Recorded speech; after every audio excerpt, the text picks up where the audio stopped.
Watch there be nothing here, Wendry muttered, holding a long-ago smuggled human rifle to his chest.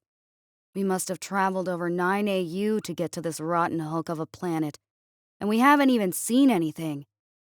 Jeremy, a human, rolled his head over to the black Yorple, pressing his lips together in annoyance. Hunting doesn't always end quickly. Sometimes you just have to hike around a planet for a bit until you find what you're looking for. Can we find what we're looking for a little faster? Grangan sighed out, holding both a rifle in her upper arms and a pistol in one of her lower arms. This is taking forever. We keep having to stop and make camp. You said it would only take a day at the most. Jeremy grumbled in his throat before speaking. Yes, and it appears I was wrong. Now, if you two keep bellyaching the entire time, we're never going to find this thing. We shouldn't even be on a job like this, Wendry said, wiggling his AK-49. We're smugglers. We're supposed to be running around with crates of these things. Grangan chuffed out a laugh. We took this job because it pays our usual rate 10 times over. If we catch this thing for, She scratched her chest, her voice humming hollowly inside her mask. Remind me again who is paying us to do this? Magamon Tricktor, Jeremy replied. He's a massive collector and wants this thing for his daughter or something. What is a Fellamore going to do with an animal of this size? Wendry asked, remembering the towering, lumbering peoples that look like sentient granite. They're not exactly an energetic people, and they aren't what I would call athletic either. Jeremy shrugged. Stick it in a cage with a label. This big rock just has animals on it anyway, so it's not like anyone is going to miss it. It's a nice rock, though, Grangan said, smiling under her mask. Very pretty, lots of plants, not too hot, not too cold. It's a surprise that an intelligent life form hasn't evolved here at all, as it could not be in a more perfect habitable zone. Jeremy grunted as he started up the incline of a rocky hill, batting a large leaf from a tree away from his face. Say what you will, I did not enjoy that part of the forest with those weird-looking mushrooms. Entire place felt like it was watching me the entire time. Yes, well, you'll get some weird areas too, Grangan said, starting up the hill behind Jeremy. Grangan looked at their backs, then down to her aching padded paws. I should have bought those modified boots while we were on Earth. Feels like I've been walking on glass since the 3rd day of us landing here. Stop being a little wiener and come on, Jeremy chided, smacking another leaf away from his face. This place was a forest planet through and through, just hundreds of miles of forests, ponds, lakes, and oceans that seemed to vibrate with wildlife. The humans were looking to make it a settlement, as it shared a common gravity with most of the Cinderal Confederation, and it would be a neutral planet where everyone could live in peace. Getting past the security blockage and defeating the atmosphere scanners had been the easy part as far as Jeremy and his crew were concerned. The Emerald Vagabond was a custom ship that had more hardware than a stealth bomber, but instead of packing bombs, it carried crates of contraband. Jeremy had thought the job would have been super simple. Go to the planet, snatch up whatever the hell this animal was, then leave. He pulled out the sketch again and held it up, tilting his head at it as he and his fellow smugglers hiked. The creature looked a lot like a dragon, if a dragon was mixed with a Maine Coon cat and a timber wolf.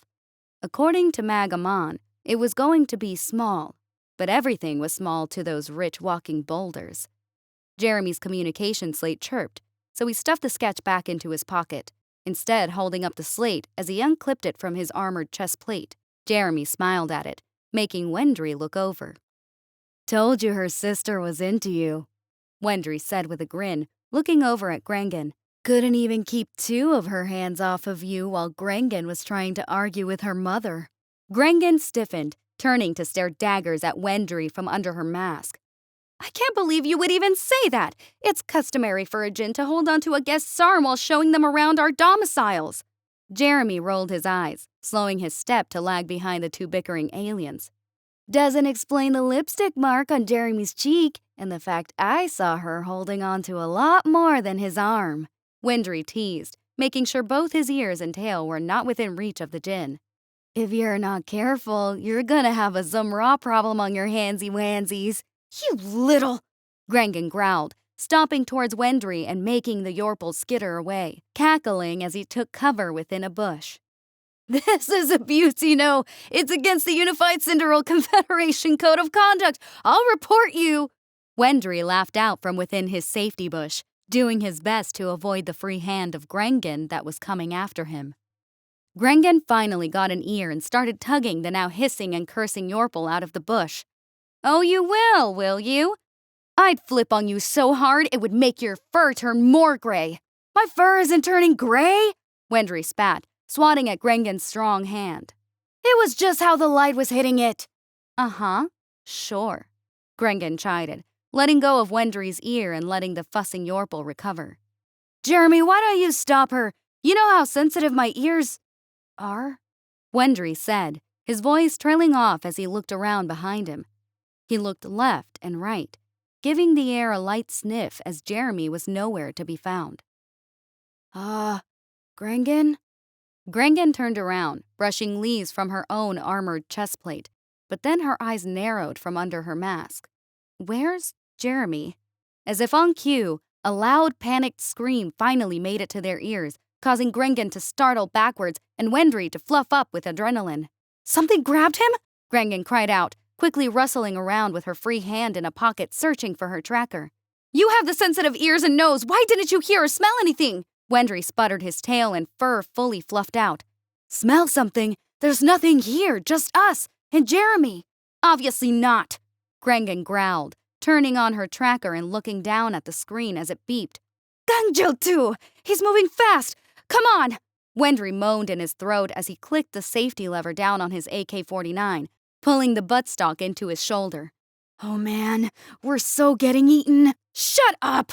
Grengen hissed, then took off at a run in the direction of Jeremy's tracker. Wendry was right behind her, hoping that whatever took Jeremy would see her first instead of him. Jeremy's tracker blip was moving at incredible speeds and outpaced them several times, only catching up to the blip if Grengen and Wendry sprinted full out. By the time they caught the blip for the fourth time, they were both wheezing and drenched in sweat.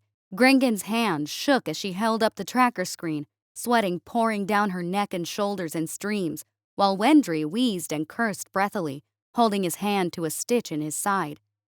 It took a few minutes for Grengen and Wendry to get their breath back, the two pacing in place or resting their hands on their knees, dragging in the cool, fresh air around them. When they had finally regained the ability to talk, Wendry pointed down at the tracker screen. How far away is he now?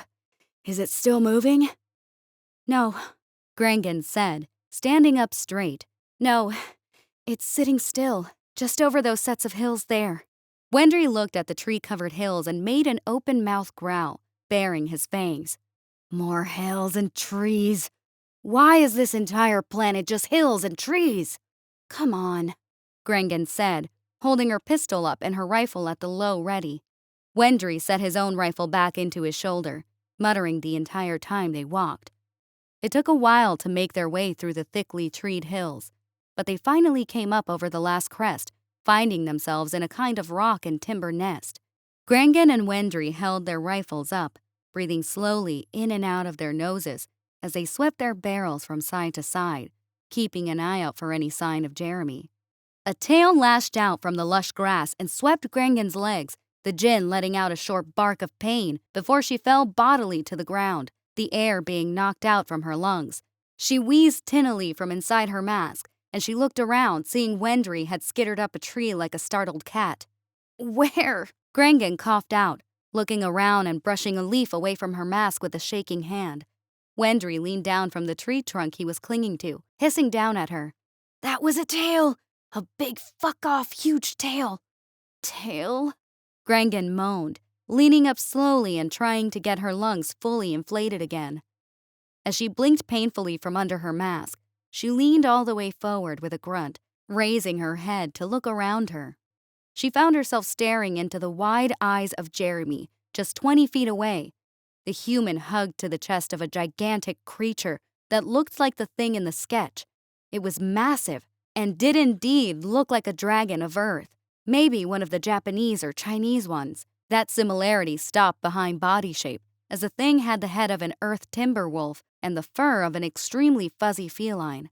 The fur ran all along the top of the body, while the bottom part was scaled with thick plates of armor. Jeremy! Grengan hissed out, drawing the rifle back up to her shoulder. You alive? Jeremy nodded up and down rapidly, his arms held to his chest to keep the creature's long claws from getting to his face. He's alive? Wendry whispered in shock as he thumped down to the ground gracefully, following the motion all the way to the ground so he laid flat. How is he alive? It should have eaten him by now. It's high, Jeremy hissed out, closing his eyes tightly as the creature gave a low rumble, shifted, and placed its nose against Jeremy's head, breathing in deeply. Grengan had to slam herself backwards against the ground to avoid the curling tail whipping around, and she sat back up quickly. You drugged it? No, it's just high, Jeremy said quietly, trying to wiggle free and only getting pulled close towards the creature's nose.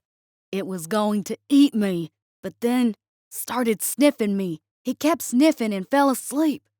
The creature happily growled deep in its throat as it rolled over onto its back, wiggling back and forth on the ground while huffing at Jeremy eagerly, its tail still lashing back and forth like a tree trunk-sized whip. Wendry caught the tail full in his chest and went screeching across the ground towards Jeremy, thumping into the creature's soft chest fur with a woof of air leaving his lungs. Jeremy quickly grabbed the Yorple and pulled him to safety so he wouldn't get crushed. Damn it! Grengan spat, quickly coming up onto her feet, but then having to high step as the tail started to curl. Oh no! No! Grengan shouted in horror, trying to outrun the tail as best as she could and make it out of the gap.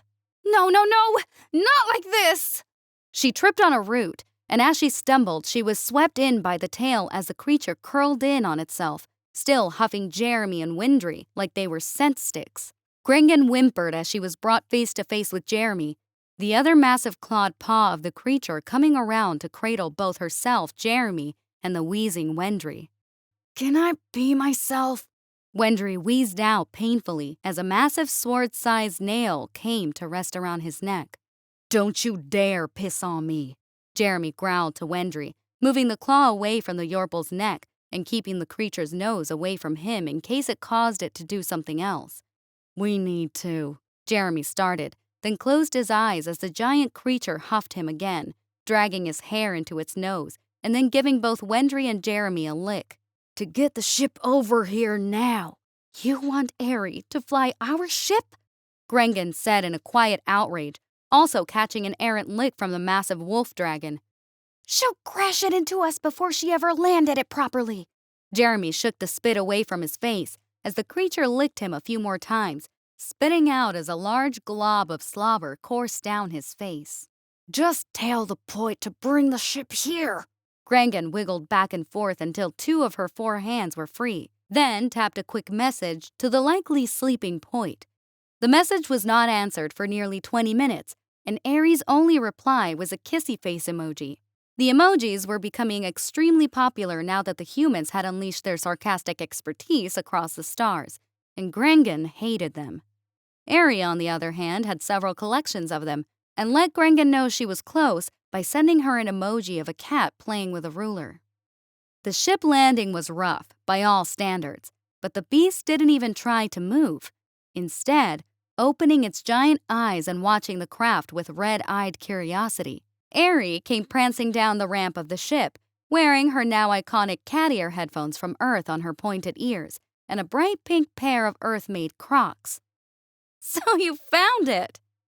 Aerie shouted with a laugh, slapping her knees. What is it doing? Shouldn't it be tearing you guys apart or something? Jeremy and Wendry glowered at Aerie upside down as the large beast had been rolling back and forth and was currently settled onto its back at an angle. Do you think you can drag us in?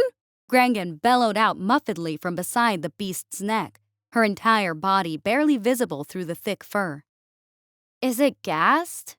Aerie asked, jumping down onto the grass and skipping towards the giant purring animal.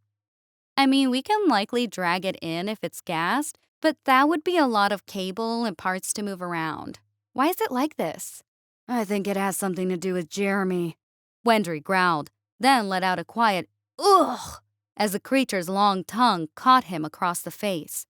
Ari hummed to herself, ran back inside the ship, then came back out with a long pry bar. I think the main issue is you guys being in his grasp. Let's try and get you free. Slowly and methodically, Ari began applying pressure between the beast's toes. There were a few close calls with the tail, as well as Ari almost getting grabbed up with Grengan, but she managed to wiggle both the Djinn and Yorpal free from their hairy bonds. As Grengan and Wendry rubbed at their joints and rolled their necks, Ari stood in front of them, tilting her head at Jeremy as she leaned against her pry bar. "Well?" Jeremy shouted down at her as the creature began to slap at his face and sniff at his hair over and over. "Get me out of here!" Ari turned to Wendry. "If we get the human loose from that thing, is it going to attack us, you think?" "It's possible," Wendry replied, rubbing the old spittle from his fur. "But at this point, I think something on Jeremy is getting it high enough to not be outwardly hostile." "Get me away from this thing!" Jeremy yelled angrily, jerking himself back and forth from within the massive paws of the dragon-like beast. "It's been doing nothing but sniffing and licking me since it snatched me up!" "That may be the key, actually," Grengan murmured, finally getting her curved mask back on correctly. "What if we use Jeremy as bait?" "Bait?" Jeremy shouted, but was quickly smothering by the large timber wolf head of the beast. Ari nodded, wiggling her pry bar back and forth. "We could pop him out and he'll run for the ship as soon as his boots hit the ground. Actually, that's not half bad. Grengan, could you and Wendry go inside the ship and get the cage all ready?" The pair of them gave the point an odd look, but nodded, making their way back up the ship. Ari waited patiently for the creature to get a good nuzzle and sniff off of Jeremy, then started working on the many digits that held the human in place. "You know, boss?" Ari began shoving her bar into place. "You did always say you wanted to see the wilds of the universe and meet mythic—" "Not when they do this!"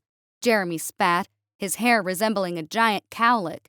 "Now get his thumb off me and get me out!" "Her," Ari said calmly, finally managing to get her pry bar between a few digits that would elicit a little shock of pain. "This beastie has no dangly bits."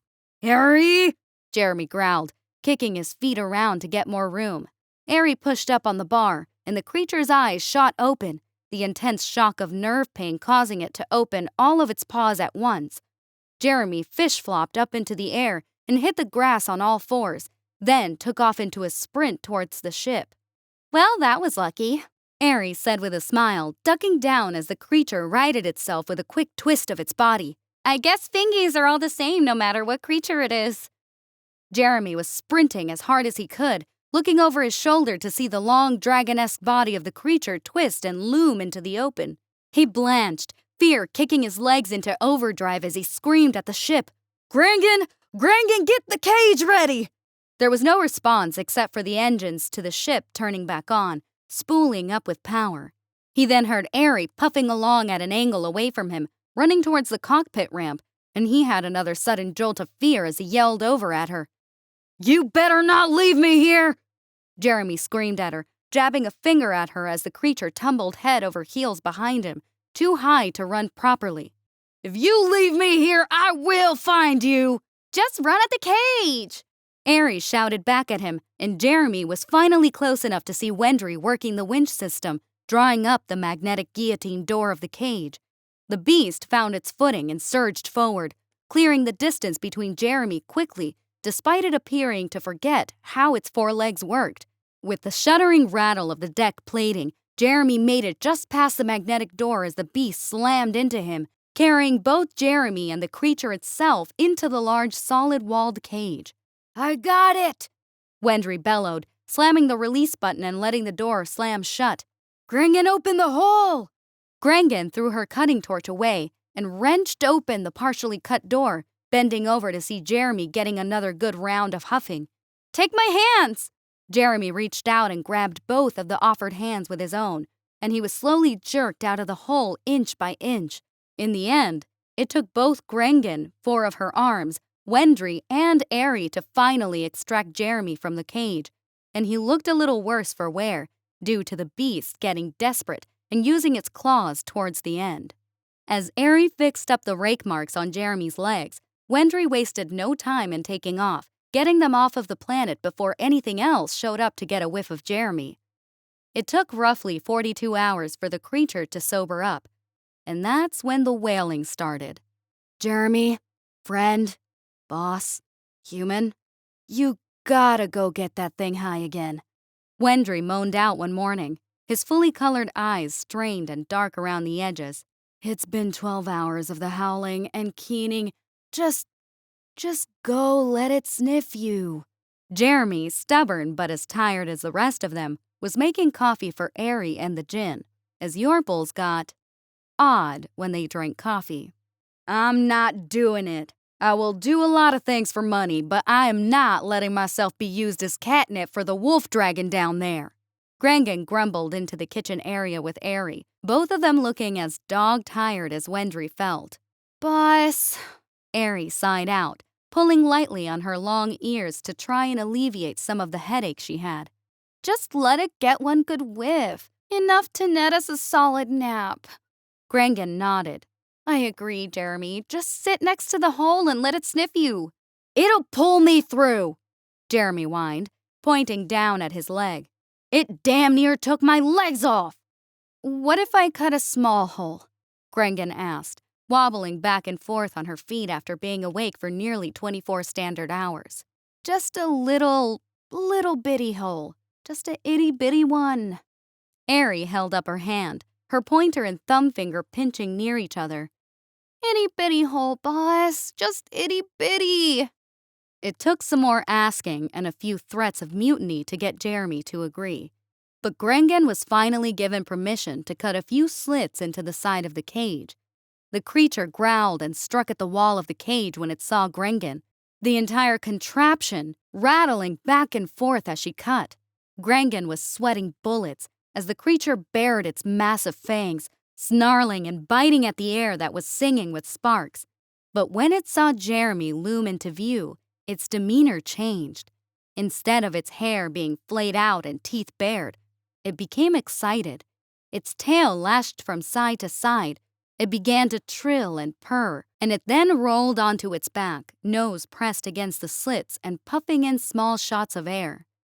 Jeremy, with tired eyes and a brain lacking proper sleep, slumped against the slits, and the creature started taking deep, purring lungfuls of his hair.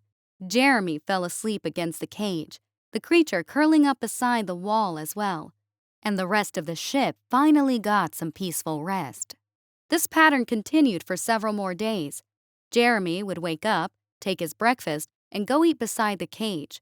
The creature would inhale Jeremy a few times, then watch Jeremy eating, tilting his massive head and giant ears back and forth as Jeremy just talked to it, filling the space that his data slate would not.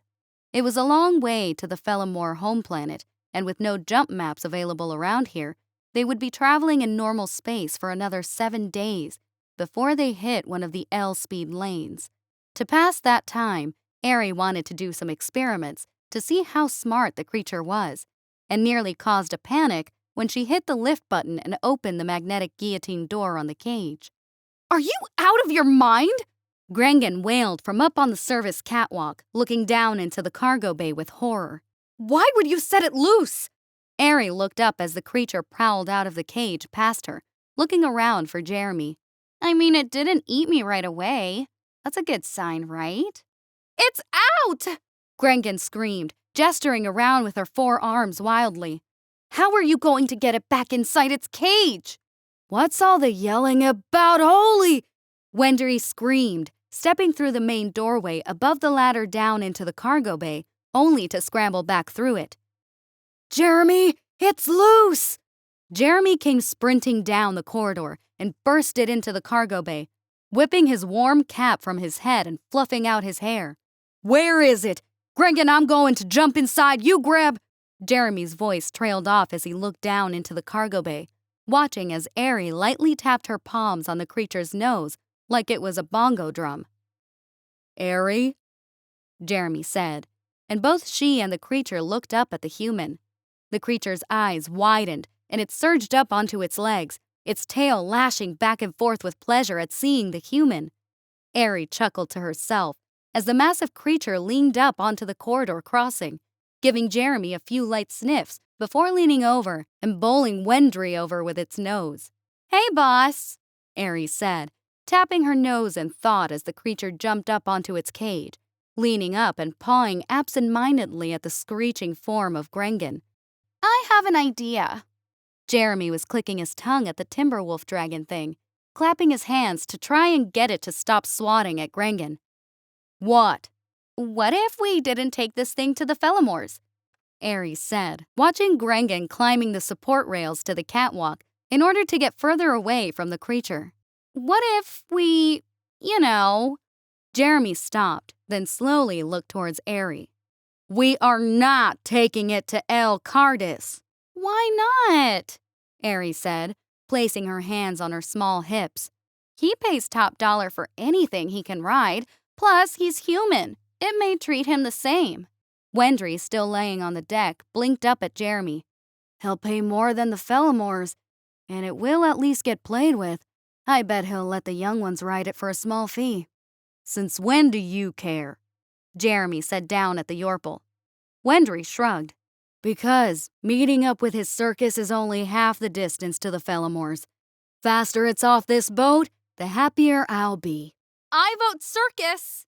Grengan shouted from the ceiling, then hissed at the creature from within her mask. "Get this damned thing out of here!"